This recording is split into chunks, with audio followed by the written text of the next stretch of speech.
be gentle with yourself. You are a child of the universe, no less than the trees and the stars. And whether or not it is clear to you, no doubt the universe is unfolding as it should. Therefore, be at peace with your soul, and whatever your labours and aspirations in the noisy fusion of life, with all its sham, drudgery and broken dreams, it is still a beautiful world. Be careful. Strive to be happy.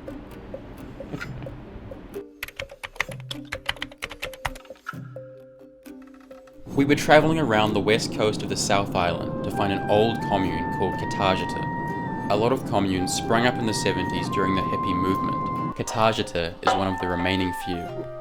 They live on simple fare and simple feeling, hard rock and drugs. They dress in bizarre and colorful ways. Rejecting family, traditions, careers, the lot. Where you can just plain live. I don't consider myself a part of society at all. I consider myself dropped out completely. The hippie movement pulled people away from cities and jobs to live radically different lives. We wanted to find out what those same people are doing 50 years later. What are you thinking? Hope they're nice. We talked to Nina, one of the commune's members, who let us stay in her house while she was away. Here we go. It's pretty cozy, actually. The beekeeper suit, the bed. Oh. It was a bit weird being here without the person who lives here, but wow. It looks about 100 years old. After checking out the house, we set off to find out what life was like at Katajuta. We went to see Billy, who lives on the northern edge of the commune. He immediately started showing us around his garden.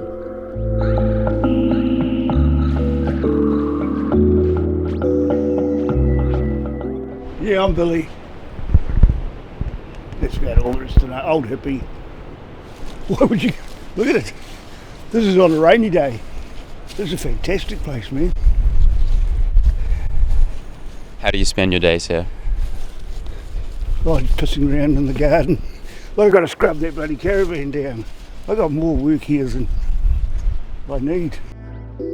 We also met Jane, who was collecting rocks on the beach. She invited us back to her house on the hill.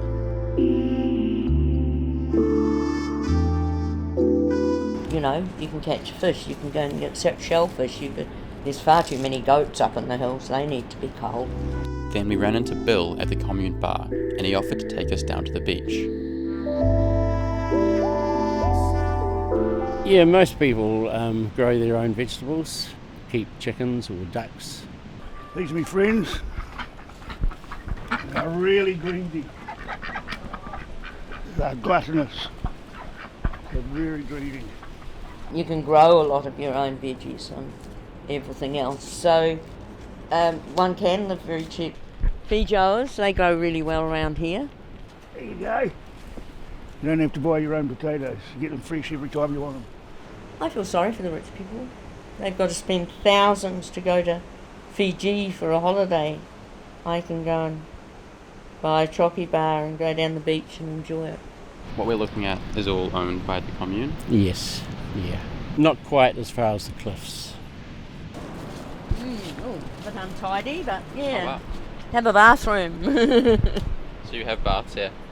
Yeah, this is my bath at the moment because the gas califont for the shower decided to pack a sad at the beginning of summer. Oh, we've got an egg, thank God for that. How many chickens do you have here? Oh, sometimes 20, but sometimes now I think about 6, 7. Not a lot of water running in at the moment, it's fairly low. But yeah, she's a fairly hairy sort of water system. Oh shit! Eek! Careful, Jane. Sorry about that. What brought you to this part of the West Coast? I was a single parent with a young child. I felt that was probably the most unhealthy psychological unit for a child to grow up in, so I was looking for a community to join. Bought a pair of jandals, had a thought as I walked out of the shoe shop, I've got to get home. Why did you decide to come here? Oh, this thought it'd be good fun. And then why did you stay? It was good fun, it was great.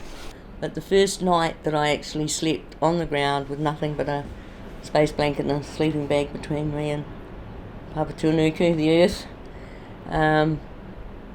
and woke in the morning and felt warm and safe and cupped in Papatuanuku's hand. We then went to see Ross. He was one of the commune's original founders who helped buy the land back in 1971. There was a group of us had been thinking about moving out into the countryside. We got into a collection of old cars and drove out to where we thought there might be some cheap land, and this is where we ended up. We felt welcome in Katajuta as we explored the houses scattered through the bush. In the afternoon, we had a cup of coffee with Susie, who joined the commune after coming to a festival here in the 70s.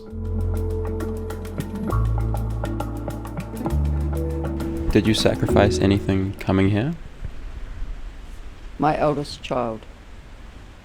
So she stayed with her father. But then she came and lived with me the day she turned 16. It was all in that, hippie free love days, and there was a lot of hearts broken and a lot of emotional pain while people sorted out the new ways things were going to work. What was it like having kids here? Fabulous. Free. You didn't have to worry so much about making money and, We had horses, we had cows, we had goats, we had lots of chooks. When we came here, the road wasn't sealed. There's no Japanese cars, everyone's driving old Vanguards and Holdens, riding around on horses. We had to do everything. There was no electricity, you had to be self-sufficient in lots of ways. There wasn't a lot of money. Clothes were different, velvet clothes and Indian shirts and long hair and, this sort of shit. Was it tough at the start? No, good fun. Did it out of choice. Weren't forced to do it. Katajuta seemed like a much calmer place than I'd expected. The radical hippies had gotten old and turned to their gardens. How has Katajuta changed as everyone has aged? We've become more an individual group, I think, personally. We do get together, but generally that's if we have to have a meeting about something. We're not a sort of a mini farm or a subsistence farm anymore. All the land which was once pretty much cleared is now gone back to native bush. And we have all got our own homes and we all do our own things around our own homes. Like any community, we have our ups and downs. I think that it is our consensus decision making that has actually kept us in existence, been, healthy for us. But it felt like the future of the commune was at risk. Some of the others had mentioned a dispute which could force Katajuta to be sold. We are having a couple of little hiccups at the moment, so that's going to be interesting to see what happens. Katajuta was set up so that the commune itself owned the land, rather than the people living on it. However, a former member's partner wants to sell their share of the commune. Essentially, Katajuta would be broken into pieces, or all the land would be sold. And they would like money, basically. Their ideal would for the whole place to be sold, which is totally against what any of us want that are living here. But there is another issue facing the commune. With all of its members getting old, it's not clear who will look after the land once they've moved on. What do you think the future of the commune is here? I think it's just going to keep evolving with cool people. We've got some young people that are coming now, putting a big garden in up the road there, Shaw. And Hopefully it will just carry on in its own quiet way, looking after the land and caring for the people. We hope that enough young people will come forward to pay the rates and keep the land free. what's the future of anything, really? What's the future of the planet? Mr. Putin might blow it all up tomorrow. Yeah, the future's not ours to see. What will happen if no young people join the commune? Presumably the company would the land would have to be sold and the company would be wound up, but I sincerely hope that doesn't happen. When I'm gone, Doesn't really matter. You know, Are you going to be here until you die? oh yeah. Sure, and this house going to my children. Where would you want to go? Is this the best place in the world? It is to me, yeah. I'm pretty sure I'll live here for the rest of my life. It wouldn't surprise me if I leave here in a box. Do you think about death? About death? Yeah, sure. A lot more than I used to. Ross passed away 2 months after we visited Katajuta. Nina said the whole commune was in shock. What would you say to young people who are maybe looking for alternative ways of living? Sort of be open to the possibility that you might have to buy yourself a raincoat and watch the sun and the moon and get around in gumboots a bit and just harden up a wee bit and have a good look around. Am I frightened of dying? No. Am I scared of death? No. I will be ready for death when it comes. Yep. I don't own my own life, so it's not up to me. You don't own your own life? No. What does that mean? I shall tell you the full story. I would have been 5 or 6 years old, playing quietly in my room while my parents entertained an afternoon tea guest. I looked at the white leather sandals. I looked at the old lady ankles. I looked at the white knit cardigan. And I looked up into this woman's eyes. And I looked through her eyes, like looking through a culvert under a road. I looked through her eyes into the great, warm, safe, infinite darkness. And it just gave me such a wonderful feeling of warmth and safety.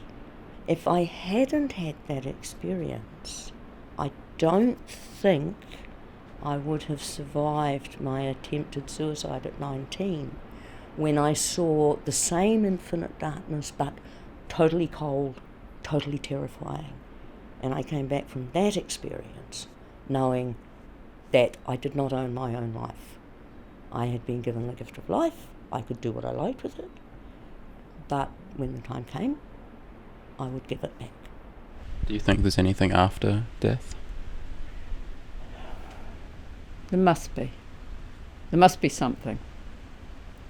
I don't believe that, like somebody said recently, I'll see you in heaven. Well, I don't believe that. I don't have that picture of all being together somewhere called heaven. But I do believe your spirit lives on, and whether that's through your children or your grandchildren or whatever. Yeah. I think when you die, you die. You're dead. That's it. Yeah.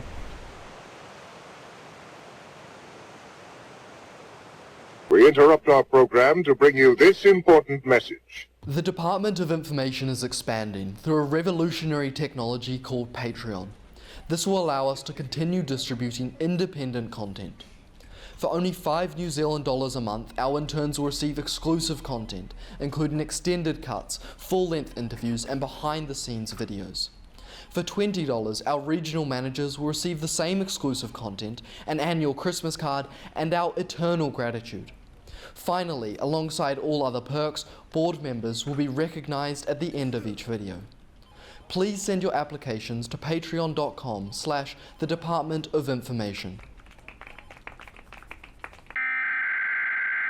Did he just spawn there? Look how majestic he is. Did he just... It's like a cobra. Did he spawn there or like climb up? Or was he there all along?